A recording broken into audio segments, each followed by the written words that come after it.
Cascades ont terminé 4e sur le relais mixte simple. L'équipe de France doit faire mieux sur ce relais mixte face au leader de la Coupe du Monde, Stéphane Bouttiau l'a dit, un podium ce serait parfait, c'est possible même sans Marie et Martin aujourd'hui.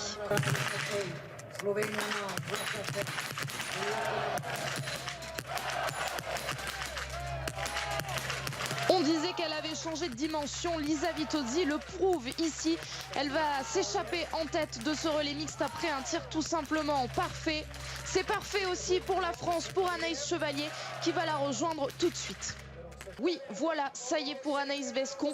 On ne vous en dit que du bien depuis le début de cette saison, depuis Souchane la semaine dernière, depuis l'intersaison. On en a beaucoup parlé à l'automne d'Anaïs Bescon. Désormais, elle doit confirmer toutes les belles promesses, toutes les belles paroles qui ont été dites à son égard. La Finlande ne joue pas le podium aujourd'hui, donc Kaisa Mäkäräinen, elle est là uniquement pour se préparer, se juger, se jauger par rapport à ses adversaires, voir si elle est en forme et se préparer pour les courses individuelles. Donc elle va pas réfléchir à une stratégie, elle va partir à fond. Le but, c'est de faire l'effort le plus intense possible et c'est ce qu'elle est en train de produire en ce moment.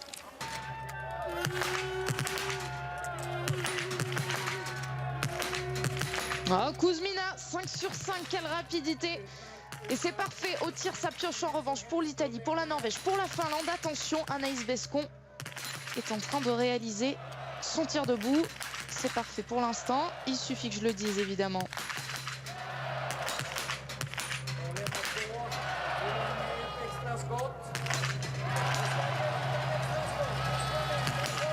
C'est bon pour Anaïs Bescon qui va sortir désormais de ce pas de tir. Avec juste devant elle, on voit la Suédoise avec sa combinaison jaune et également la Norvège pour qui ça a été un petit peu compliqué. Et on voit Anaïs qui a du mal, là, Anaïs Bescon. Elle a fait quand même beaucoup d'efforts dans les premiers tours. Pour l'instant, elle a du mal à tenir le rythme de la Norvégienne qui est partie juste devant elle. Regardez, Ekoff est déjà assez loin. Alors, elle est sortie à 26 secondes de 8. Anaïs Bescon, ouais, 2 petites secondes seulement. Mais vous le disiez, Tirel Ekoff, elle est sortie en même temps et a grappillé quand même beaucoup plus. Les deux filles sont passées, les deux relayeuses, c'est désormais au tour des hommes qui vont s'élancer dans ce relais mixte, le premier de la Coupe du Monde. Quand on regarde vraiment les nations qui sont devant, ça peut le faire hein, pour le podium largement pour l'équipe de France. Il y a 3 grosses équipes qui se détachent devant, l'Allemagne, la Norvège et l'Italie. Et puis la France est tout de suite derrière. Donc si une de ces 3 grosses équipes qui est devant a la moindre faiblesse, Jean-Guillaume va pouvoir en profiter et s'engouffrer sur ce podium.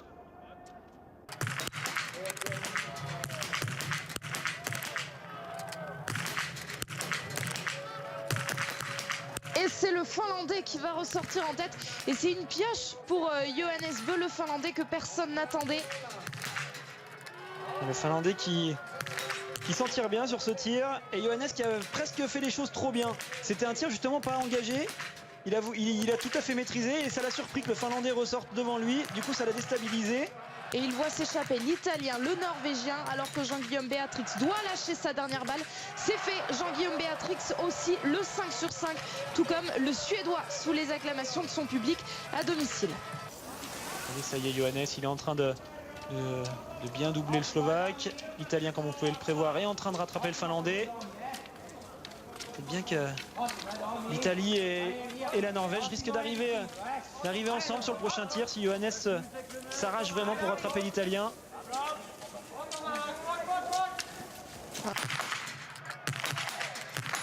Oui, c'est un sans faute pour Vindic qui va sortir en tête. Ça pioche du côté de la Norvège. Excellent Vindic, franchement, tir superbe, maîtrisé. J'ai l'impression qu'il a progressé de ce côté-là. On verra ça sur les courses individuelles. Le Slovaque va désormais le rejoindre. Et encore une pioche pour la Norvège alors que Jean-Guillaume Béatrix commence son tir. Johannes Bö en a enfin fini après 3 erreurs. 2 erreurs encore du côté de la France et 2 cibles à blanchir. Allez Jean-Guy, là il faut resserrer la vis. Plus droit à l'erreur. Attention, attention Jean-Guillaume. C'est son point faible, un tir debout.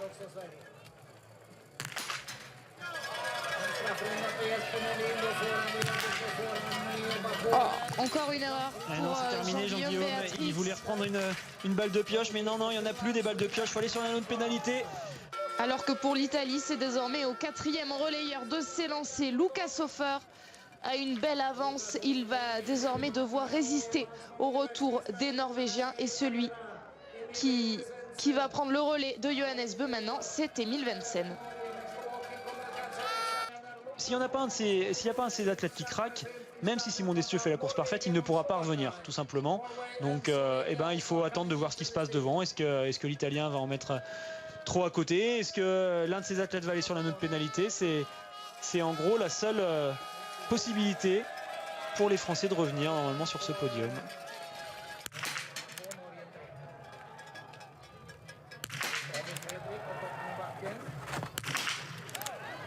Vous pouvez le voir hein, sur les cibles à droite, il n'y a que le petit centre du milieu, le petit rond du milieu qui tombe. Quand la balle vient percuter, il y a eu 2 balles à droite là pour l'Italien, 2 balles dehors, et ben la palette ne bascule pas. C'est pas un bon tir hein, pour l'Italien, là je pense que ça va aller sur la note pénalité. Attention, la gagne est peut-être en train de changer de camp.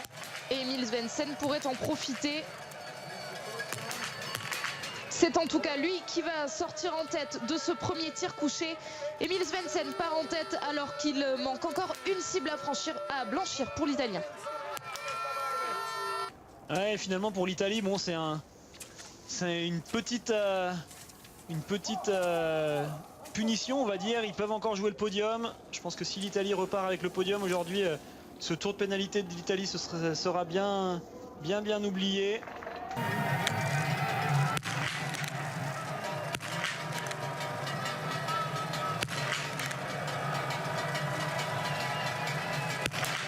Il y a de la pression quand même, ça bouge. Hein.